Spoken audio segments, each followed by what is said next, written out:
Inflation is a rise in the general price level of goods and services in an economy over a period of time. When the price level rises, each unit of currency buys fewer goods and services. Consequently, inflation reflects a reduction in the purchasing power per unit of money, a loss of real value in the medium of exchange and unit of account within the economy. Imagine you live in a small, picturesque town where everyone loves their morning coffee and avocado toast. The streets are lined with cozy cafes, and the aroma of freshly brewed coffee fills the air. It's a peaceful, charming place where the simple pleasures of life are cherished. One day you decide to visit the local supermarket to pick up your usual groceries. As you stroll down the aisles, you notice something alarming. The price of coffee beans, a staple in your daily routine, has doubled overnight. You can't believe your eyes and wonder what could have caused such a drastic increase. The avocados, another favorite, have also become significantly more expensive. You pick one up, examining it closely, and feel a pang of frustration. How could something so simple and essential suddenly cost so much more? As you continue shopping, you realize that it's not just the coffee and avocados. Everything in the supermarket seems to cost more than it did just last week. You start comparing prices, hoping to find some items that haven't been affected, but it's a futile effort. This, in a nutshell, is inflation. It's a phenomenon where the prices of goods and services rise, reducing the purchasing power of your money.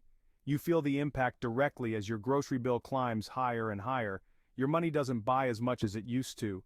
You leave the supermarket with fewer items in your basket, feeling the weight of economic changes on your shoulders. The reality of inflation hits home, making you rethink your budget and spending habits. Governments can play a significant role in influencing inflation. If a government decides to print more money to stimulate the economy, it can lead to inflation. This is because the increased money supply can devalue the currency. Think of it like this. If everyone suddenly has more money, they're more likely to spend it, driving up demand and consequently prices. Section 4.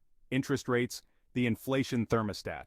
Interest rates are a crucial lever in the hands of central banks to manage the economy. Central banks, like the Federal Reserve in the United States, use interest rates as a primary tool to control inflation. By adjusting these rates, they can influence the cost of borrowing and the incentive to save. When inflation is high, central banks might raise interest rates to make borrowing more expensive.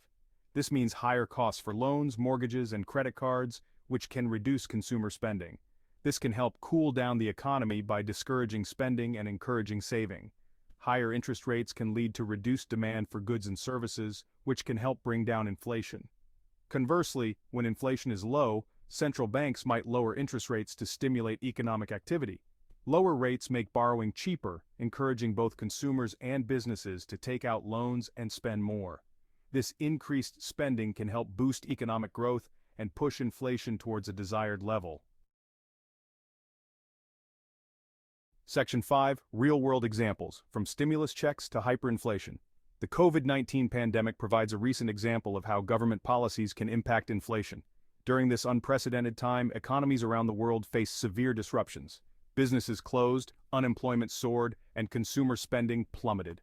Governments had to act swiftly to prevent a complete economic collapse. To cushion the economic blow of the pandemic, many governments, including the United States, issued stimulus checks to their citizens. These checks were intended to provide immediate financial relief to those who were struggling to make ends meet. The idea was to boost consumer spending and keep the economy afloat during the crisis. While these checks provided much-needed relief, they also injected a significant amount of money into the economy, contributing to a surge in inflation. As people began to spend their stimulus money, demand for goods and services increased. However, supply chains were still disrupted, leading to shortages and higher prices. This imbalance between supply and demand fueled inflationary pressures. On a more extreme scale, we can look at Zimbabwe in the late 2000s. The country faced one of the worst cases of hyperinflation in history. The Zimbabwean government, in an attempt to address economic challenges, resorted to printing excessive amounts of money. The country experienced hyperinflation, with prices doubling every single day. Basic necessities became unaffordable for the average citizen, and the value of the Zimbabwean dollar plummeted. People had to carry stacks of banknotes just to buy a loaf of bread. This economic catastrophe was largely attributed to the government's decision to print excessive amounts of money to fund its spending.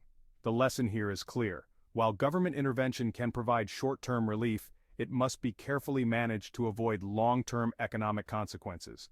Hyperinflation can erode the value of a currency and devastate an economy, leaving lasting scars on a nation. Section 6. Conclusion: Inflation and you. Inflation is a complex economic phenomenon that affects everyone. Understanding its causes and consequences is crucial for making informed financial decisions. By grasping the basics of inflation, the role of government policies, and the function of central banks, you can navigate the ever-changing economic landscape with greater confidence. Thank you for watching. Don't forget to like and subscribe to the channel to help us grow. See you in the next video.